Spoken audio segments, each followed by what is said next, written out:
ಒಳಪೆಟ್ಟಿಗೆ ನೆಲುಗಿರುವ BJP JDS ನಡುವೆ ಇದೀಗ ಸಮನ್ವಯ ಸಭೆ ನಡೆದಿದೆ. ಕುಮಾರಸ್ವಾಮಿ ವಿಜಯೇಂದ್ರ ನೇತೃತ್ವದಲ್ಲಿ ಒಂದು ಹೊಂದಾಣಿಕೆಯ ಅಡ್ಜಸ್ಟ್ಮೆಂಟ್ ಮೀಟಿಂಗ್ ಅಂತ ನಡೆಸಿದ್ದಾರೆ. ಡಿಕೆ ಶಿವಕುಮಾರ್ ವಿರುದ್ಧ ಸಮರಕ್ಕೆ ಕೇಸರಿ ಕಲಿಗಳು ಮತ್ತು ದಳಪತಿಗಳು ರಣತಂತ್ರ ಹೆಣೆದಿದ್ದಾರಂತೆ 3 ವರ್ಷ ಆದ್ಮೇಲೆ.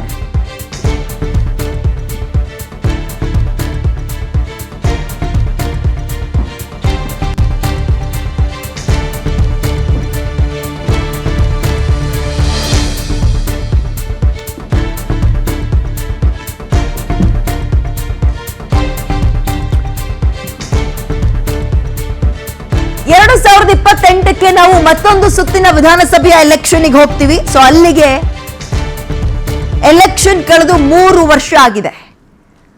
ಮೈತ್ರಿ ಪಕ್ಷಗಳು ಅಂತ ಕೇವಲ ಹೆಸರಿಗೆ ಮಾತ್ರ ಗುರುತಿಸ್ಕೊಳ್ತಾ ಇದ್ವು. ನಾಮಕಾವಸ್ಥೆಗೆ ಬಿಜೆಪಿ ಮತ್ತು ಜೆಡಿಎಸ್ ಕಾಣಿಸ್ಕೊಳ್ತಾ ಇತ್ತು. ಯಾವುದೇ ಹೋರಾಟವನ್ನ ಒಟ್ಟಿಗೆ ಮಾಡಿ ಅದನ್ನ ಒಂದು ಲಾಜಿಕಲ್ ಎಂಡ್ ಅಂತ ಕೊಡಕ್ಕಾಗಿಲ್ಲ. ಬಿಕಾಸ್ ಬಿಜೆಪಿ ಮನೆಯಲ್ಲೇ 100 ಸಮಸ್ಯೆ ಅಂಡ್ ಜೆಡಿಎಸ್ ನಾವೇ ಕ್ರೆಡಿಟ್ ಕೊಡಬೇಕು. ಈ ರೀತಿಯ ಹೊಂದಾಣಿಕೆ ಇಲ್ಲದ ಒಳ ಜಗಳಗಳು 3 ವರ್ಷ ಇವರಿಬ್ರನ್ನ ನಾನೊಂದು ತೀರಾ ನೀನೊಂದು ತೀರಾ ಅನ್ನುವಂಗ್ ಮಾಡ್ತು. ಪರಿಣಾಮ ಏನಾಯ್ತು? ಇವ್ರಿಗೆ ಏನ್ ಬಿತ್ತೋ ಇಲ್ವೋ ಗೊತ್ತಿಲ್ಲ. ಪರಿಣಾಮ ಕಾಂಗ್ರೆಸ್ಗೆ ಮಾತ್ರ ಅತ್ಯದ್ಭುತ ಲಾಭವನ್ನ ತಂದ್ಕೊಡ್ತಾ ಹೋಯ್ತು. ರಾಜ್ಯದಲ್ಲಿ ವಿರೋಧ ಪಕ್ಷವೇ ಇಲ್ಲದೆ ಆಡಳಿತವನ್ನ ಆರಾಮಾಗಿ ಸಲೀಸಾಗಿ ಅನಾಯಾಸವಾಗಿ ನಡೆಸ್ಕೊಂಡು ಹೋಗಕ್ಕೆ ಕಾಂಗ್ರೆಸ್ಗೆ ಸುಲಭ ಆಯಿತು. ಕೊನೆಗೂ ಕೂಡ ಎಚ್ಚೆತ್ಕೊಂಡಂಗೆ ಕಾಣಿಸ್ತಾ ಇದೆ. ಇಲ್ಲಿ ತನಕ ನೋಡಿ ಹೈಕಮಾಂಡ್ ದಯವಿಟ್ಟು ಒಂದು ಸಮನ್ವಯ ಸಮಿತಿ ಅಂತ ಸಭೆ ಮಾಡಿ ಇಬ್ರು ಒಟ್ಟಿಗೆ ಮುಂದುವರಿಸ್ಕೊಂಡು ಹೋಗೋಕೆ ಮುಂದಕ್ಕೆ ಆಡಳಿತ ವಿರೋಧಿ ಅಲೆಯನ್ನ ರಾಜ್ಯದಲ್ಲಿ ಎಬ್ಬಿಸೋಕೆ ಸರ್ಕಾರದ ವಿರುದ್ಧ ಪ್ಲಾನ್ಗಳನ್ನ ಮಾಡಿ ಸಾಕು, ಇಲ್ಲಿ ತನಕ ನಿಮ್ಮ ಒಳ ಜಗಳಗಳು ಅಂತ ಕಿವಿ ಮಾತು ಹೇಳ್ದಂಗೆ ಕಾಣಿಸ್ತಾ ಇದೆ. ಹಾಗಾಗಿ ಇವತ್ತು ಒಂದು ಸಮನ್ವಯ ಸಮಿತಿ ಸಭೆ ಅಂತ ಮಾಡಿದ್ದಾರೆ. ಇದರ ರಿಸಲ್ಟ್ ಏನು? ಹಾಗಾದ್ರೆ ಮುಂದಕ್ಕೆ ಹೇಗೆ ಹೋಗ್ತಾರೆ? ಒಳ ಜಗಳಗಳೆಲ್ಲವೂ ಕೂಡ ಶಮನ ಆಯ್ತಾ? ವಿರೋಧ ಪಕ್ಷದ ನಾಯಕ ಅಶೋಕ್ ಅವರಿದ್ರೂ ಕೂಡ ಅಘೋಷಿತ ವಿರೋಧ ಪಕ್ಷದ ನಾಯಕನಾಗಿ ಆಕ್ಟಿವ್ ಆಗಿ ಕೆಲಸ ಮಾಡ್ತಾ ಇದ್ದಾರೆ ಕೇಂದ್ರ ಸಚಿವ ಕುಮಾರಸ್ವಾಮಿ ಅವರು. ಸೊ ಹಾಗಾದ್ರೆ ಇನ್ನು ಮುಂದಕ್ಕೆ ಹೇಗಿರುತ್ತೆ ಈ ಮೈತ್ರಿಯ ವರಸೆ?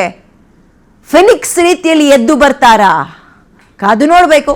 ಸಮನ್ವಯ ಸಮಿತಿ ರಚನೆಗೆ ಬಿಜೆಪಿ ಜೆಡಿಎಸ್ ನಿರ್ಧಾರ ಮಾಡಿವೆ. ಮೈತ್ರಿ ಮತ್ತಷ್ಟು ಗಟ್ಟಿಯಾಗೋಕೆ ಸಮನ್ವಯ ಸಮಿತಿ ರಚನೆಗೆ ಮುಂದಾದ್ರು. ಡಿಕೆ ಶಿವಕುಮಾರ್ ಸರ್ಕಾರ ಅಸ್ತಿತ್ವಕ್ಕೆ ಬಂದ ಬಳಿಕ ಎನ್ಡಿಎ ಮಹತ್ವದ ತೀರ್ಮಾನವನ್ನ ಮಾಡಿದೆ. ನೋಡಿ, ಇವ್ರ ಮುಂದೆ ತುಂಬಾ ಚಾಲೆಂಜಸ್ಗಳಿದೆ. ನಂಬರ್ 1, 2028ಕ್ಕೆ ರೆಡಿ ಆಗ್ಬೇಕು. ನಂಬರ್ 2, ಡಿಕೆ ಶಿವಕುಮಾರ್ ಸರ್ಕಾರ ಇರೋದು ಡಿಕೆಯ ಚಾರ್ಮ್ ಅನ್ನ ಕಡಿಮೆ ಮಾಡೋಕೆ ಅಂತಿಂಥ ಅಸ್ತ್ರವನ್ನ ಬಳಸೋ, ಚಿಕ್ಕ ಪುಟ್ಟ ಅಸ್ತ್ರವನ್ನ ಬಳಸಕ್ ಆಗಲ್ಲ. ಇವರು ಆ ಚಾರ್ಮನ್ನ ಕಡಿಮೆ ಮಾಡಬೇಕು ಅಂದ್ರೆ ಎಲ್ಲರೂ ಒಗ್ಗಟ್ಟಾಗಿ ಹೋಗ್ಲೇಬೇಕು. ಹಾಗಾಗಿ ಮತ್ತೊಂದು ಪರಿಷತ್ ಎಲೆಕ್ಷನ್ ಅಲ್ಲಿ ಮಕ್ಕಡೆ ಮಲಗುವಂತಹ ಒಂದು ಪೆಟ್ಟು ತಿಂದಿದ್ದಾರೆ. ಮುಜುಗರ ತಂದಿದೆ ಅವ್ರಿಗೆ. ಇವೆಲ್ಲವನ್ನ ಫೇಸ್ ಮಾಡಬೇಕು ಅಂದ್ರೆ ಒಗ್ಗಟ್ಟಿನಲ್ಲಿ ಬಲವಿದೆ ಅಂತ ತೋರಿಸ್ಲೇಬೇಕು. ಇಷ್ಟ ಇದೆಯೋ ಇಲ್ವೋ, ಬಲವಂತದ ಮದುವೆಯೋ ಮತ್ತೊಂದು ಮದುವೆ ಅಂತೂ ಆಗಿದೆ. ಈಗ ಸಂಸಾರ ಮಾಡಲೇಬೇಕಾದಂತಹ ಅನಿವಾರ್ಯತೆ ಬಿಜೆಪಿ ಮತ್ತು ಜೆಡಿಎಸ್ಗೆ ರಾಜ್ಯದಲ್ಲಿ.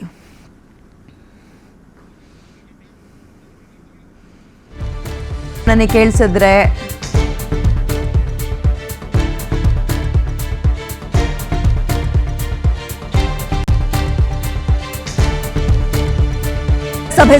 ಸಭೆಯಲ್ಲಿ ಅಂದ್ರೆ ಈ ಸಮನ್ವಯ ಸಭೆ ಮಾಡಿದ ಬೆನ್ನಲ್ಲೇ ಹಿರಿಯೂರಿಗಾಗಿ ಅಗ್ಗಜಗಾಟ ನಡೀತಾ ಇದೆ. ಹಿರಿಯೂರಿಗೆ ಬೈ ಎಲೆಕ್ಷನ್ ಬರುತ್ತಲ್ಲ, ಮಾಜಿ ಸಚಿವ ಸುಧಾಕರ್ ಅವರ ಅನಾರೋಗ್ಯದ ಹಿನ್ನೆಲೆಯಲ್ಲಿ ಅಂದ್ರೆ ಅವರು ಸಾವನ್ನಪ್ಪಿದ್ರು. ಅದಾದ ನಂತರ ಅಲ್ಲಿ ಬೈ ಎಲೆಕ್ಷನ್ ಆಗ್ಬೇಕು.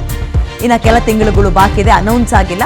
ಬಟ್ ಈಗ ಹಿರಿಯೂರು ಬೈ ಎಲೆಕ್ಷನ್ಗೆ ಯಾರು ನಿಂತ್ಕೊಳ್ತಾರೆ? ಜೆಡಿಎಸ್ ಕಣ್ಣಿಟ್ಟಿದೆ. ಇವಾಗ ಹಿರಿಯೂರು ಸೀಟ್ ನಮಗೂ ಬಿಡಿ ಅಂತ ಕೇಳಿದೀನಿ ಅಂತ ಕುಮಾರಸ್ವಾಮಿ ಅವರು ಮುಂಚೆಯೇ ಹೇಳ್ಬಿಟ್ಟಿದ್ದಾರೆ. ಈಗ ವಿಜೇಂದ್ರ ಜೊತೆ ಚರ್ಚೆ ಮಾಡಿದ್ದೀವಿ ಅಂತ ದಳಪತಿ ಸ್ಪಷ್ಟನೆಯನ್ನ ಕೊಟ್ಟಿದ್ದಾರೆ. ಹೈಕಮಾಂಡ್ ಜೊತೆ ಚರ್ಚೆ ಮಾಡಿದ್ರ ವಿಜೇಂದ್ರ ಅವರು ನಿರ್ಧಾರವನ್ನ ಮಾಡ್ತಾರ? ಹಾಗಾದ್ರೆ ಇದು ಕುತೂಹಲ ಮೂಡಿಸ್ತದೆ. ನೋಡ್ರಿ, ಈಗ 2 ಬೈ ಎಲೆಕ್ಷನ್ ನಡೀತು ಮೊನ್ನೆ. 2ರಲ್ಲೂ ಕೂಡ ಪಾಪ ಜೆಡಿಎಸ್ ಅವ್ರಿಗೆ 1 ಸೀಟು ಇಲ್ಲ. 2ರಲ್ಲೂ ಬಿಜೆಪಿ ಅವರು ನಿಂತ್ಕೊಂಡ್ರು, ಬಿಜೆಪಿ ಅವರು ಸೋತ್ರು. ಈಗ ಮತ್ತೊಂದು ಬೈ ಎಲೆಕ್ಷನ್ ಇದೆ ಹಿರಿಯೂರು. ಇನ್ನು ಅನೌನ್ಸ್ ಆಗಬೇಕು ಯಾವಾಗ ಏನು ಎತ್ತ ಅಂತ. ಬಟ್ ಅದನ್ನ ನಾವು ಕೇಳಿದ್ದೀವಿ ಅಂತ ಹೇಳ್ತಾ ಇದ್ದಾರೆ. ಮುಂಚೆಯೇ ಕ್ಲೇಮ್ ಮಾಡಿದ್ದಾರೆ. ಹಾಗಾದ್ರೆ ಹಿರಿಯೂರನ್ನ ಹೈಕಮಾಂಡ್ ದಳಪತಿಗಳಿಗೆ ಬಿಟ್ಕೊಡುತ್ತಾ? ನಾವ್ 2ರಲ್ಲಿ ನಿಂತ್ಕೊಂಡು ಸೋತ್ವಿ, ಪರವಾಗಿಲ್ಲ ತಗೊಳ್ಳಿ, ಮೈತ್ರಿ ಧರ್ಮ ಪಾಲನೆ ಆಗ್ಬೇಕಲ್ಲ, ನೀವಂತ ತಗೊಳ್ಳಿ ಅಂತ ಬಿಟ್ಕೊಡ್ತಾರಾ? ಜೆಡಿಎಸ್ ನ ಪ್ರಾಬಲ್ಯ ಹಿರಿಯೂರ್ನಲ್ಲಿ ಎಷ್ಟು ಮಟ್ಟಿಗಿದೆ? ಹಂಗ್ ನೋಡೋದಾದ್ರೆ ಒಂದು ಹಂತದಲ್ಲಿ ಬಿಜೆಪಿಗೆ ಅಲ್ಲಿ ಒಂದು ಕೇಡರ್ ಇದೆ, ಅಲ್ಲಿ ಕಾರ್ಯಕರ್ತರಿದ್ದಾರೆ. ಜೆಡಿಎಸ್ಗೆ ಬಿಟ್ಕೊಡ್ತಾರ? ಹಾಗಾದ್ರೆ ಕಾಂಗ್ರೆಸ್ನ ಶಾಸಕರು ಮತ್ತು ಮಾಜಿ ಸಚಿವರಾಗಿದ್ದ ಸುಧಾಕರ್ ಅವರ ಅನಾರೋಗ್ಯದ ಸಾವಿನ ಹಿನ್ನೆಲೆಯಲ್ಲಿ ಆ ಕ್ಷೇತ್ರ ಈಗ ಖಾಲಿಯಾಗಿದೆ. ಬೈ ಎಲೆಕ್ಷನ್ ಆಗಬೇಕು. ಈಗ ಕಾಂಗ್ರೆಸ್ ಕಡೆಯಿಂದ ಅವ್ರ ಮಗನಿಗೆ ಅಂತ ಸದ್ಯಕ್ಕೆ ಕೇಳಿ ಬರ್ತಾ ಇದೆ ಮಾಹಿತಿಗಳು, ಸುಧಾಕರ್ ಅವರ ಮಗನಿಗೆ ಟಿಕೆಟ್ ಸಿಗತ್ತೆ ಅಂತ. ಬಟ್ ಮೈತ್ರಿಯಲ್ಲಿ ಯಾರು ನಿಂತ್ಕೊಂತಾರೆ? JDS ಸಿಗತ್ತಾ ಅದು ಈ ಸಲ? ಕುತೂಹಲ ಇದೆ. ಭೇಟಿ ಮಾಡ್ತಾ ಇರ್ತೀವಿ ಬ್ರದರ್. ಎಲ್ಲಿ ಬೇರೆ ಮಾಮೂಲಿ ಈಗ ನಡೀತಾ ರಾಜ್ಯದ ರಾಜಕಾರಣದ ಬಗ್ಗೆನೇ ಚರ್ಚೆ ಮಾಡಿದ್ವಿ. ಅದೆಲ್ಲ ನಡೀತಾ ಇದೆ. ಈಗ ಆಲ್ರೆಡಿ ಒಂದು ಸಮನ್ವಯ ಸಮಿತಿ ಆಗಬೇಕು ಅಂತಕ್ಕಂಥದ್ದು ಎರಡೂ ಪಕ್ಷದಲ್ಲೂ ಏನೀಗಾಗಲೇ ಒಂದು ಅಂತಿಮ ಹಂತಕ್ಕೆ ಬಂದಿದೆ. ಅದು ಮಾಡ್ತಕ್ಕಂಥದ್ದಕ್ಕೆಲ್ಲ ಚರ್ಚೆ ಆಗಿದೆ. ಇಲ್ಲ, ನಾವು ಹಿರಿಯೂರು ನೆನ್ನೆನೇ ಹೇಳಿದ್ದೀನಲ್ಲ, ಹಿರಿಯೂರಿನ ಉಪಚುನಾವಣೆಯಲ್ಲಿ ನಮಗೆ ಸೀಟನ್ನು ಅದನ್ನು ಕೊಡ್ತಕ್ಕಂಥದ್ದಕ್ಕೆ ಮನವಿ ಮಾಡಿದ್ದೀವಿ. ಭೇಟಿ ಮಾಡ್ತಾ ಇರ್ತೀವಿ ಬ್ರದರ್. ಎಲ್ಲಿ ಬೇರೆ ಮಾಮೂಲಿ ಈಗ ನಡೀತಾ ರಾಜ್ಯದ ರಾಜಕಾರಣದ ಬಗ್ಗೆನೇ ಚರ್ಚೆ ಮಾಡಿದ್ವಿ. ಅದೆಲ್ಲ ನಡೀತಾ ಇದೆ. ಈಗ ಆಲ್ರೆಡಿ ಒಂದು ಸಮನ್ವಯ ಸಮಿತಿ ಆಗಬೇಕು ಅಂತಕ್ಕಂಥದ್ದು ಎರಡೂ ಪಕ್ಷದಲ್ಲೂ ಏನೀಗಾಗಲೇ ಒಂದು ಅಂತಿಮ ಹಂತಕ್ಕೆ ಬಂದಿದೆ. ಅದು ಮಾಡ್ತಕ್ಕಂಥದ್ದಕ್ಕೆಲ್ಲ ಚರ್ಚೆ ಆಗಿದೆ. ಇಲ್ಲ, ನಾವು ಹಿರಿಯೂರು ನೆನ್ನೆನೇ ಹೇಳಿದ್ದೀನಲ್ಲ, ಹಿರಿಯೂರಿನ ಉಪಚುನಾವಣೆಯಲ್ಲಿ ನಮಗೆ ಸೀಟನ್ನು ಅದನ್ನು ಕೊಡ್ತಕ್ಕಂಥದ್ದಕ್ಕೆ ಮನವಿ ಮಾಡಿದ್ದೀವಿ. ಭೇಟಿ ಮಾಡ್ತಾ ಇರ್ತೀವಿ ಬ್ರದರ್. ಎಲ್ಲಿ ಬೇರೆ ಮಾಮೂಲಿ ಈಗ ನಡೀತಾ ರಾಜ್ಯದ ವಿಜಯೇಂದ್ರ ಕೂಡ ಮಾತಾಡಿದ್ದಾರೆ. ಕುಮಾರಸ್ವಾಮಿ ಅವರ ಜೊತೆಗೆ ಪ್ರಚಲಿತ ರಾಜಕಾರಣದ ಬಗ್ಗೆ ಚರ್ಚೆ ಮಾಡಿದ್ದೀನಿ ಅಂತ. ಸಮನ್ವಯ ಸಭೆಯ ಬಗ್ಗೆ ವಿಜಯೇಂದ್ರ ಅವರು ಕೊಟ್ಟಿರುವ ಪ್ರತಿಕ್ರಿಯೆ ಇದು. ಭ್ರಷ್ಟ ಕಾಂಗ್ರೆಸ್ ಸರ್ಕಾರ ಕಿತ್ತೊಗೆಯೋಕೆ ಬಿಜೆಪಿ JDS ಸಮನ್ವಯ ಅನ್ನೋದು ಅವಶ್ಯಕತೆ ಇದೆ. ಹಿರಿಯೂರು ಬೈ ಎಲೆಕ್ಷನ್ ಮತ್ತು ಪರಿಷತ್ ಬಗ್ಗೆಯೂ ಕೂಡ ಇಲ್ಲಿ ಚರ್ಚೆ ಆಗಿದೆ ಅಂತ ಹೇಳಿದ್ದಾರೆ ವಿಜಯೇಂದ್ರ.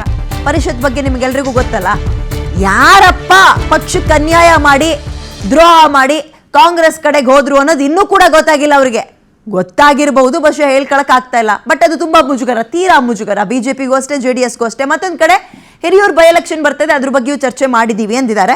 ಒಂದ್ಸಲ ಅವ್ರ ಬಾಯಿಂದಲೇ ಕೇಳೋಣ. ಅವರ ಅಭಿಪ್ರಾಯವನ್ನ ತಿಳಿಸಿದ್ದಾರೆ.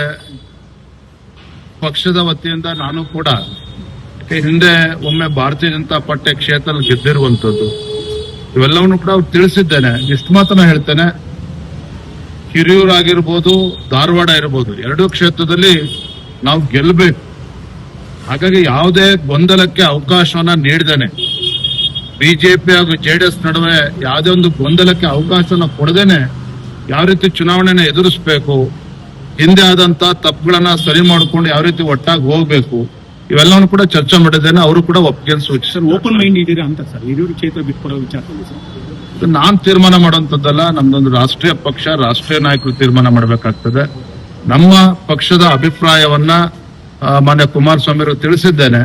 ಯಾವ್ದೆಲ್ಲ ಗೊಂದಲಕ್ಕೆ ಅವಕಾಶ ಕೊಡದೇನೆ ಹೇಗೆ ಮುಂದೆ ಹೋಗ್ಬೇಕು ಕೂತ್ ಚರ್ಚೆ ಮಾಡೋಣ ಅನ್ನೋ ಮಾತನ್ನು ಅವ್ರು ಹೇಳಿದ್ದಾರೆ. GBA ಚುನಾವಣೆ ಕುರಿತು ಏನಾದರೂ ಚರ್ಚೆ ಮಾಡ್ತಾರೆ? ಅವರ ಅಭಿಪ್ರಾಯವನ್ನ ತಿಳಿಸಿದ್ದಾರೆ. ಪಕ್ಷದ ವತಿಯಿಂದ ನಾನು ಓಕೆ, ಇದ್ರ ಬಗ್ಗೆ ಮತ್ತಷ್ಟು ವಿಶ್ಲೇಷಣೆಯನ್ನ ಮಾಡೋದಕ್ಕೆ ಹಿರಿಯ ಪತ್ರಕರ್ತರು ರವೀಂದ್ರ ರೇಷ್ಮೆ ನಮ್ಮ ಜೊತೆ ಫೋನ್ಗೆ ಜಾಯ್ನ್ ಆಗಿದ್ದಾರೆ. Sir, good evening. ನನ್ನ ಧ್ವನಿ ಕೇಳಿಸ್ತದೆ? ನಿಮಗೆ ಕೇಳಿಸ್ತದೆ ಅನ್ಕೊಳ್ತೀನಿ. ಈ ಸಮನ್ವಯ ಸಮಿತಿಯ ಸಭೆ ಅನ್ನೋದು ತುಂಬಾ ಲೇಟ್ ಆಗಿ ಮಾಡಿದ್ರು ಅನ್ನಿಸ್ತಾ ಇಲ್ವಾ ಸರ್? ಅಥವಾ ಲೇಟ್ ಆದ್ರೂ ಪರವಾಗಿಲ್ಲ, ಇನ್ ಮುಂದಕ್ಕೆ ಫಿನಿಕ್ಸ್ ರೀತಿಯಲ್ಲಿ ಎದ್ದೇಳ್ತಾರೆ ಅನ್ನುವ ನಿರೀಕ್ಷೆ ಇಟ್ಕೋಬಹುದಾ ಬಿಜೆಪಿ JDS ಬಗ್ಗೆ? ಅಲ್ಲ, ಅದೇ ಇಂಗ್ಲಿಷ್ ನಾನುಡಿಯಲ್ಲ, ಬೆಟರ್ ಲೇಟ್ ದನ್ ಎವರ್ ಅಂತ. ಕರ್ನಾಟಕದಲ್ಲಿ NDA ಅನ್ನೋದು ಅಸ್ತಿತ್ವದಲ್ಲಿದೆ ಅಂತ ಗೊತ್ತಾಗಿದ್ದೆ ಮೊನ್ನೆ. ಈಗ 3-4 ದಿವಸದಿಂದ ಕುಮಾರಸ್ವಾಮಿ ಅವರ ನೇತೃತ್ವದಲ್ಲಿ ಶೋಭಾ ಕರಂದ್ಲಾಜೆ, ಪ್ರಹ್ಲಾದ್ ಜೋಶಿ ಇವರೆಲ್ಲ ಒಟ್ಟಾಗಿ ಮುಖ್ಯ ಚುನಾವಣಾಧಿಕಾರಿಗಳ ಕಚೇರಿಗೆ ಹೋಗಿದ್ರಲ್ಲ, SIR ಕುರಿತಂತೆ ಕಾಂಗ್ರೆಸ್ ವಿರುದ್ಧ ದೂರು ಕೊಡ್ಲಿಕ್ಕೆ. ಅವತ್ತೇ ಗೊತ್ತಾಗಿದ್ದು ಕರ್ನಾಟಕದಲ್ಲಿ NDA ಅನ್ನೋದು ಅಸ್ತಿತ್ವದಲ್ಲಿ ಇದೆ ಅಂತ. ಇದ್ರೆ ಇಬ್ರು ಮಿತ್ರ ಪಕ್ಷ ಅಂತ ಹೇಳ್ಕೊಂಡ್ರು ಕೂಡ ರಾಜ್ಯ ಮಟ್ಟದಲ್ಲಿ ಮಾತ್ರ ಅವ್ರ ಪಾಡಿಗವರು ಇವ್ರ ಪಾಡಿಗೆ ಇವರು ಇರ್ತಾ ಇದ್ರು.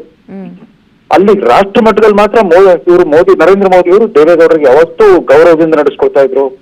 ಕುಮಾರಸ್ವಾಮಿ ಅವರಿಗೆ ತಮ್ಮ ಕ್ಯಾಬಿನೆಟ್ ನಲ್ಲಿ 6ನೇ ಸ್ಥಾನ, ಕ್ರಮ ಸಂಖ್ಯೆ 6ನೇದು ನಿಮ್ಗೆ ಗೊತ್ತಿರಲಿ. ಸೆಂಟ್ರಲ್ ಕ್ಯಾಬಿನೆಟ್ ನಲ್ಲಿ ಸೀನಿಯಾರಿಟಿ ಲಿಸ್ಟ್ ಅಲ್ಲಿ ಕುಮಾರಸ್ವಾಮಿ ನಂಬರ್ 6. ಅಲ್ಲಿ ನರೇಂದ್ರ ಮೋದಿ, ರಾಜನಾಥ್ ಸಿಂಗ್, ಅಮಿತ್ ಶಾ, ನಿತಿನ್ ಗಡ್ಕರಿ, JP ನಡ್ಡಾ ಆದ ತಕ್ಷಣ ಕುಮಾರಸ್ವಾಮಿ ಅವರು ಅಷ್ಟು ಪ್ರಾಮುಖ್ಯತೆ ಕೊಡ್ತಾರೆ JDSಗೆ.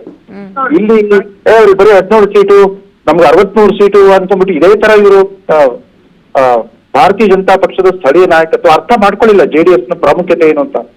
2024 ಲೋಕಸಭಾ ಚುನಾವಣೆ ಪೂರ್ವದಲ್ಲಿ ದೇವೇಗೌಡರು ಮತ್ತು ನರೇಂದ್ರ ಮೋದಿ ಅವರು ಕೈ ಜೋಡಿಸಿದಾಗ ನಾನು ಅವತ್ತೇ ಅನೇಕ ನನ್ನ ಬರವಣಿಗೆ ಮತ್ತು ಮಾತಲ್ಲಿ ಹೇಳಿದ್ದೆ, 2 ದೈತ್ಯ ಶಕ್ತಿಗಳ ಸಮಾಗಮ ಅಂತ. ಅವತ್ತದು ಆಗದೆ ಹೋಗಿದ್ರೆ ಕರ್ನಾಟಕದಲ್ಲಿ ಲೋಕಸಭಾ ಚುನಾವಣೆಯಲ್ಲಿ 17+2 19 ಸೀಟ್ ಬರ್ಲಿಕ್ಕೆ ಸಾಧ್ಯ ಇರ್ತಿರ್ಲಿಲ್ಲ. ಕಾಂಗ್ರೆಸ್ ಹೇಗಿದ್ರು ಗ್ಯಾರಂಟಿ ಕೊಟ್ಬಿಟ್ಟು ಭದ್ರ ಮಾಡ್ಕೊಂಡ್ಬಿಟ್ಟಿತ್ತು ಅದನ್ನ ಸ್ಥಾನಮಾನ. ಯಾವ ಕಾಂಗ್ರೆಸ್ಗೆ ಕರ್ನಾಟಕ ಜನ 136 ಸ್ಥಾನ ಕೊಟ್ಟಿದ್ರು ಒಂದು ವರ್ಷದ ಹಿಂದೆ. ಲೋಕಸಭಾ ಚುನಾವಣೆಯಲ್ಲಿ NDAಗೆ 19 ಸೀಟ್ ಕೊಡೋಲ್ಲ, ಕಾಂಗ್ರೆಸ್ ಒಟ್ಟು 143 ಕ್ಷೇತ್ರಗಳಲ್ಲಿ ಬಿಜೆಪಿ ಲೀಡ್ ಬಂದ್ಬಿಡ್ತು. ಅದರಿಂದ 19 ಸೀಟು NDA ಅಂತಂದ್ರೆ ಬಿಜೆಪಿ ಮತ್ತು JDS ಗಳಿಗೆ ಒಟ್ಟು 143 ಕ್ಷೇತ್ರಗಳಲ್ಲಿ ಲೀಡ್ ಬಂದ್ಬಿಡ್ತು. ಅಷ್ಟು ಅವತ್ತೇ ಇವ್ರು ಅರ್ಥ ಮಾಡ್ಕೋಬೇಕಾಗಿತ್ತು ರಾಜಕೀಯ ಮಹತ್ವ ಹೇಗಿದೆ. ಒಕ್ಕಲಿಗರ ಸಾಮ್ರಾಜ್ಯದಲ್ಲಿ ಇವತ್ತು ದೇವೇಗೌಡ ಮತ್ತು ಅವ್ರ ಕುಟುಂಬಕ್ಕೆ ಒಂದು ತಂದೆ ಆದ ಒಂದು ರಾಜಕೀಯ ಅಸ್ತಿತ್ವ ಇದೆ. ಅದನ್ನ ಅರ್ಥ ಮಾಡ್ಕೊಂಡು ಮಾಡ್ಬೇಕಾಗಿತ್ತು. Sir, sorry to interrupt sir, JDS ನ ಅನಿವಾರ್ಯತೆ ಬಿಜೆಪಿಗೆ ಅಷ್ಟರ ಮಟ್ಟಿಗೆ ಇದೆಯಾ ಸರ್ ಸದ್ಯದ ಪರಿಸ್ಥಿತಿಗೆ? ಇವರಲ್ಲೇ ಒಗ್ಗಟ್ಟಿಲ್ಲ ಅನ್ನೋದ್ರ ಹಿನ್ನೆಲೆಯಲ್ಲ? ನೋಡ್ರಿ, ಇವತ್ತು ದೇವೇಗೌಡರು ರಾಜ್ಯಸಭೆಯಲ್ಲಿ ಅವ್ರು ಒಬ್ಬರೇ ಎದ್ದು ನಿಂತರು ಕೂಡ ಅವ್ರ ಮಾತಿಗೆ ಬೆಲೆ ಇರ್ತಾ ಇತ್ತು. ಹೌದು, ನಿಶ್ಶಬ್ದವಾಗಿ ಯಾವುದೇ ಇಂಟರಪ್ಷನ್ ಅವ್ರ ಮಾತನ್ನು ಗಮನಿಸ್ತಾ ಇದ್ರು. ಅಂಡ್ ದೇವೇಗೌಡ ರೀತಿಯಲ್ಲಿ ರಾಷ್ಟ್ರೀಯ ವಿದ್ಯಮಾನಗಳಿಂದ ಪ್ರಸ್ತಾಪ ಮಾಡಿ ಒಬ್ರು ಇಲ್ಲ ಕಾಂಗ್ರೆಸ್ ಕರ್ನಾಟಕದ ಸಂಸದರು. 19 ಜನ NDA ಸದಸ್ಯರುಗಳಿದ್ರು ಕೂಡ ಲೋಕಸಭೆಯಲ್ಲಿ ಒಬ್ರು ಅವರಷ್ಟು ಫೋಕಸ್ಡ್ ಆಗಿ ತಯಾರಿ ಮಾಡ್ಕೊಂಡು ಹೋಮ್ವರ್ಕ್ ಮಾಡ್ಕೊಂಡು ಪ್ರೆಸೆಂಟ್ ಮಾಡೋ ಇದು ಇಲ್ಲ. ಆಮೇಲೆ ಅವ್ರ ಉಳಿದವರ ಅಭಿಪ್ರಾಯ ಆ ತರದ ಬೆಲೆ ಬರ್ತಾ ಇಲ್ಲ. ಯಾಕಂದ್ರೆ ಎಲ್ಲ ಒಂದ್ ಕಡೆ ಆ ದೇವೇಗೌಡರಿರೋ ಸುದೀರ್ಘ ರಾಜಕೀಯ ಅನುಭವ ಮತ್ತು ನೋಡಿ, ಒಂದು ನೆನಪಿರ್ಬೇಕು, ನಿಮ್ ತಲೆಮಾರಿನವ್ರಿಗೆ ಗೊತ್ತಿಲ್ಲ, ಅವ್ರು 23 ವರ್ಷಗಳ ಕಾಲ ವಿರೋಧ ಪಕ್ಷದಲ್ಲಿ ಇಟ್ಕೊಂಡ್ಬಿಟ್ಟು ಆಮೇಲೆ ಮಂತ್ರಿ ಆಗ್ಲಿಕ್ಕೆ 23 ವರ್ಷ ಕಾದಿದ್ರು ಅವರು. ಆಮೇಲೆ ಮಂತ್ರಿ ಸ್ಥಾನದಲ್ಲಿ ಬಹಳ ದಿವಸ ಇರ್ತಾ ಇರ್ಲಿಲ್ಲ, ಅಲ್ಲೂ ಬಂಡಾಯ ಮಾಡ್ಬಿಟ್ಟು ಹೊರಗೆ ಬಂದ್ಬಿಡ್ತಾ ಇದ್ರು. ಅವ್ರು 60 ವರ್ಷಗಳ ರಾಜಕೀಯ ಬದುಕಿನಲ್ಲಿ ಬರೀ 5.5 ವರ್ಷ ಮಾತ್ರ ಅಧಿಕಾರದಲ್ಲಿ ಇತ್ತು, ಪ್ರಧಾನಮಂತ್ರಿ, ಮುಖ್ಯಮಂತ್ರಿ, ಮಂತ್ರಿ ಎಲ್ಲ ಸೇರಿ. ಆದ್ರೂ ಕೂಡ ಅವ್ರ ಅಸ್ತಿತ್ವ ಉಳಿಸ್ಕೊಂಡಿದ್ದಾರೆ ಅಂತಂದ್ರೆ ಇವ್ರು ಅರ್ಥ ಮಾಡ್ಕೋಬೇಕು. ಅನೇಕ ಜನ ಬರೀ ನೀವು ಡೆಮಾಕ್ರಸಿ ಅಂದ್ರೆ ಬರೀ ಸಂಖ್ಯಾಬಲ ಮಾತ್ರ ಅಲ್ಲ, ವ್ಯಕ್ತಿತ್ವಕ್ಕೊಂದು ಬಲ ಇರಬೇಕು. Power of personality it's not just number of games ಅಲ್ಲ, ಗೇಮ್ ಆಫ್ ನಂಬರ್ಸ್ ಅಲ್ಲ ಇದು. ಅದರಿಂದ ಸಮನ್ವಯ ಆಯ್ತು, ತಡವಾಗಾದ್ರೂ ಆಗ್ತಾ ಇದೆ ಅಲ್ಲ. ಯಾಕೆಂತಂದ್ರೆ ಈಗ ಇಲ್ಲಿವರೆಗೂ ನಡೆದಿರೋ 5 ರಾಜ್ಯದಲ್ಲಿ ಸರ್ ಅಘೋಷಿತ ವಿರೋಧ ಪಕ್ಷದ ನಾಯಕನ ರೀತಿಯಲ್ಲಿ ಕಂಗೊಳಿಸ್ತಾ ಇಲ್ವಾ? ಡೆಸಿಗ್ನೇಷನ್ ಇತ್ತು, ತುಂಬಬೇಕಲ್ಲ ಅಂತ ತುಂಬಿದಾರ ಅಶೋಕ್ ಅವ್ರನ್ನ. ಅವರ ಆಕ್ಟಿವ್ನೆಸ್ ಸ್ವಲ್ಪ ಅನುಮಾನ ಮೂಡಿಸ್ತಾ ಇಲ್ವಾ ಸರ್? ಅನುಮಾನ ಅನ್ನೋದಕ್ಕಿಂತ ಅದರಲ್ಲಿ ಅದೇನಿಷ್ಟು ಒಂದು ಪ್ರೆಸೆನ್ಸ್ ಆಫ್ ಮೈಂಡ್, ಆಮೇಲೆ ಆ ರಾಜಕೀಯ ಪ್ರಭುತ್ವತೆ, ಒಂದು ಫೋಕಸ್ ಇಲ್ಲ ಯಾವುದೇ. ಈ ಒಂದು ಬಿಜೆಪಿ ಅವರು ವಿರೋಧ ಪಕ್ಷ ಸರಿ, ರಾಜ್ಯ ಮಟ್ಟದಲ್ಲಿ ವಿರೋಧ ಪಕ್ಷ. ಮೋದಿ ದಿಲ್ಲಿ ದರ್ಬಾರಿಗೆ ಬಂದಾಗಿಂದ ನೀವು ರಾಷ್ಟ್ರ ಮಟ್ಟದ ಆಳು ಪಕ್ಷ ತೋರಿಸೇ ಇಲ್ಲ ಜನರಿಗೆ. ಅದಷ್ಟೇ ಅಲ್ಲ, ನರೇಂದ್ರ ಮೋದಿ ಅವರು ಭಾರತದ ಪ್ರಪ್ರಥಮ OBC ಪ್ರಧಾನಮಂತ್ರಿ ಅನ್ನೋ ವಿಚಾರ ನೀವು ತಿಳಿಸೇ ಇಲ್ಲ ಕರ್ನಾಟಕ ಜನಕ್ಕೆ. ಕರ್ನಾಟಕದಲ್ಲಿ 50 ವರ್ಷದಿಂದ ಸಾಮಾಜಿಕ ನ್ಯಾಯದ ರಾಜಕಾರಣದ ಅಂತರ್ಗಾಮಿಯಾಗಿ ಹರಿತಾ ಬಂದ್ಬಿಟ್ಟಿದೆ. ಒಬ್ಬರಾದ್ರೂ ಸಿದ್ದರಾಮಯ್ಯವ್ರಿಗೆ ಚಾಲೆಂಜ್ ಮಾಡಿದ್ರ? ನೀವ್ಯಾವ ಇದ್ದಾರೆ, ನೀವು ಮೋದಿಗಿಂತ ಅಹಿಂದ ಅಂತ ಒಬ್ಬರಾದ್ರೂ ಹೇಳಿದ್ರ?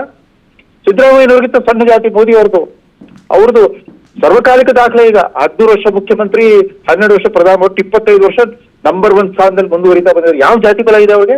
ಅವ್ರ ತವ್ರ ರಾಜ್ಯ ಗುಜರಾತ್-ಅಲ್ಲಾಗ್ಲಿ, ಇತರ ಎಲ್ಲ ಬೇರೆ ರಾಜ್ಯಗಳಲ್ಲಾಗ್ಲಿ ಇವ್ರು ಅರ್ಥ ಮಾಡ್ಕೊಳ್ತಾ ಇಲ್ಲ. ಇವ್ರು ಮತ್ತು ಅದೇ ಚರ್ಮಟ ಕಾಂಗ್ರೆಸ್ನವ್ರ ಲೆಕ್ಕಾಚಾರ ಇರುತ್ತೆ, ಅದೇ ಲೆಕ್ಕಾಚಾರ, ಪ್ರತಿ ಲೆಕ್ಕಾಚಾರ ಇವ್ರದಿರುತ್ತೆ. ಸರ್, ಈಗ ಈ ಸಮನ್ವಯ ಸಮಿತಿ ಬಗ್ಗೆ ಇಷ್ಟು ತನಕ ನೀವು ಮಾತಾಡಿದ್ರಿ ಸರ್, ಬಟ್ ಬಿಜೆಪಿ ಒಳಗಿರೋ ಸಮಸ್ಯೆ ಬಗ್ಗೆ ಸ್ವಲ್ಪ ಮಾತಾಡ್ಬೋದಾ? ಏನ್ ಸಮಸ್ಯೆ ಆಗ್ತಾ ಇದೆ ಅಲ್ಲಿ? ಯಾಕೆ ಒಗ್ಗಟ್ಟಾಗಿ ಹೋಗ್ತಾ ಇಲ್ಲ ಇವರು? ಅಲ್ಲ, ಅವ್ರು ಯಾರೂ ನಾವು ನರೇಂದ್ರ ಮೋದಿ ಅವರ ರಾಯಭಾರಿಗಳು ಅಂತ ತೋರಿಸ್ಕೊಂಡೇ ಇಲ್ಲ ಕರ್ನಾಟಕ ಜನರೆದುರಿಗೆ. 12 ವರ್ಷ ಮೋದಿಯವರ ಕಾರ್ಯಕ್ರಮ ಮಾತಾಡ್ತಾರ, ಯಾರ ಬಾಯಲ್ಲಾದ್ರೂ ಸಬ್ಕಾ ಸಾಥ್, ಸಬ್ಕಾ ವಿಕಾಸ್, ಸಬ್ಕಾ ವಿಶ್ವಾಸ ಅನ್ನೋ ಒಂದು ಘೋಷಣೆ ಆದ್ರೂ ಬರ್ತಾವ್ರ ಬಾಯಲ್ಲಿ? ಮೋದಿಯವರು ಪ್ರತಿಯೊಂದು ಕಾರ್ಯಕ್ರಮದಲ್ಲೂ ಕೂಡ ಆ ಸಬ್ಕಾ ಸಾಥ್ ಅನ್ನೋದು ಯಾವ ತರ ಇಂಟಿಗ್ರೇಟ್ ಮಾಡ್ಬಿಟ್ಟಿದ್ದಾರೆ ಅಂದ್ರೆ, inclusive development, last mile delivery, Sarvodaya ಸಿದ್ಧಾಂತ, ಅಂತ್ಯೋದಯ ತತ್ವ, ಪ್ರತಿಯೊಂದರಲ್ಲೂ ಅವ್ರ ಜನ್ಧನ್ ಖಾತೆಯಿಂದ ಹಿಡಿದು, ಮುದ್ರಾ ಸ್ಕೀಮ್ ಇಂದ ಹಿಡಿದು, ಪ್ರಧಾನಮಂತ್ರಿ ಆವಾಸ್ ಯೋಜನಾ ಮತ್ತು ಆಯುಷ್ಮಾನ್ ಭಾರತ್, ಎಲ್ಲದರಲ್ಲೂ ಕೂಡ ಎಲ್ಲೂ ಜಾತಿ ಧರ್ಮದ ಭೇದ ಭಾವ ಇಲ್ದರೆ ಸಮನ್ವಯ ಎಲ್ರಿಗೂ ಸಮಷ್ಟಿ ಕಲ್ಯಾಣಕ್ಕೆ ಕೆಲಸ ಮಾಡ್ತಾ ಬಂದಿದ್ದಾರೆ. ಎಂದಾದ್ರೂ ಜನರಿಗೆ ತಿಳಿಸಿದಾರ? ಒಂದೇ ಒಂದು ಸದ್ಯ ಮೋದಿ ಅವ್ರ ಕಾರ್ಯಕ್ರಮ ಯಾರ ಬಾಯಲ್ಲಾದ್ರೂ ಬರುತ್ತಾ ಇಲ್ಲಿ ಕರ್ನಾಟಕ ಬಿಜೆಪಿ ನಾಯಕರ ಬಾಯಲ್ಲಿ? ಮತ್ತೆ ಸ್ಥಳೀಯ ವಿಷಯಗಳನ್ನೇ ಮಾತಾಡ್ತಾರೆ. ದಾವಣಗೆರೆಯಲ್ಲಿ ಮೊದಲೇ ಬಾರಿಗೆ ಮುಸ್ಲಿಮರು ಬಂಡಾಯ ಇದ್ರು ಕಾಂಗ್ರೆಸ್ ವಿರುದ್ಧ. ಅದ್ರ ಅಡ್ವಾಂಟೇಜ್ ತಗೊಳಕಾದ್ರೆ ಇವ್ರಿಗೆ ಗೊತ್ತಾಯ್ತಾ? ಇಲ್ಲ. ಅವ್ರು ಪರ್ಯಾಯ ಹುಡುಕ್ತಾ ಇದ್ರು, ನಾವಿದೀವಿ ಪರ್ಯಾಯ. ಮೋದಿಯವರು ಮುಸ್ಲಿಮರು 34% ಇರೋ ಅಲ್ಲಿ ಗುಜರಾತಿನ ಜಿಲ್ಲೆ, ಅಲ್ಲಿ ಶತಮಾನದ ಭೀಕರ ಭೂಕಂಪ ಆಗಿತ್ತು. ಅಲ್ಲಿ ಜನರ ಬದುಕು ಪೂರ್ತಿ ಅಸ್ವಸ್ಥ ಆಗೋಗ್ಬಿಟ್ಟಿತ್ತು. ಯಾವ ರೀತಿ ಬಿಜೆಪಿ ಅವರು ಅಂತ ಸರ್, ಶಸ್ತ್ರಗಳ ಕೈಯಲ್ಲಿ ಇದ್ರು ಅದನ್ನ ಬಳಕೆ ಮಾಡಕ್ ಬರ್ತಾ ಇಲ್ಲ ಅವ್ರಿಗೆ ಅಂತ. ಬಹಳ ಅದ್ಭುತ ವಿಶ್ಲೇಷಣೆ ಕಳೆದ ಸರ್. ಒಂದು ವಾರ- ಥ್ಯಾಂಕ್ ಯು ಕಳೆದ ಇಷ್ಟೊತ್ತು PNS ವಿಸ್ತಾರ ಜೊತೆ ಮಾತಾಡಿದ್ದಕ್ಕೆ. ನೋಡಿ, ಲೇಟ್ ಆದ್ರೂ ಪರವಾಗಿಲ್ಲ, ಇನ್ನು ಮುಂದಕ್ಕಾದ್ರೂ ಎಚ್ಚೆತ್ಕೊಳ್ತಾರಾ ಈ BJP ಮತ್ತು JDSನವರು ಅನ್ನುವಂಥದ್ದು ಪ್ರಶ್ನೆ. ಹಾಗಾಗಿ ಇವತ್ತು ಸಮನ್ವಯ ಸಮಿತಿ ಸಭೆ ಅಂತ ಮಾಡಿದರು. ಇದರ ಉದ್ದೇಶ ಏನು ಅನ್ನೋದನ್ನ ನಮ್ಮ ಸ್ಕ್ರೀನ್ನಲ್ಲಿ ಗಮನಿಸ್ತಾ ಇದ್ದೀರಿ ನೀವು. ಸರ್ಕಾರದ ವೈಫಲ್ಯಗಳ ವಿರುದ್ಧ ಒಟ್ಟಾಗಿ ಹೋರಾಡಬೇಕು, ಸರ್ಕಾರದ ವಿರುದ್ಧ ಪ್ರಬಲ ಪ್ರಹಾರಕ್ಕೆ ಪರಿಣಾಮಕಾರಿ ರಣತಂತ್ರವನ್ನ ಹೆಣಿಬೇಕು ಅನ್ನೋದನ್ನ ಸ್ಟ್ರಾಟಜಿ ಮಾಡ್ತಾರಂತೀನಿ ಮುಂದಕ್ಕೆ. ಸರ್ಕಾರದ ವಿರುದ್ಧ ಪ್ರಬಲ ಪ್ರಹಾರಕ್ಕೆ ಪರಿಣಾಮಕಾರಿ ರಣತಂತ್ರವನ್ನ ಹೆಣಿತೀವಿ ಅಂತ ಇಲ್ಲಿ ತನಕ ನಿದ್ರೆ ಮಾಡ್ತಾ ಇದ್ರು. ಇದರ ಜೊತೆಗೆ ಇವತ್ತು ಮೋಹನ್ ದಾಸ್ ಅಗರ್ವಾಲ್ ಅವರ ನೇತೃತ್ವದಲ್ಲಿ ಒಂದು ಮೀಟಿಂಗ್ ಮಾಡಿದ್ದಾರೆ.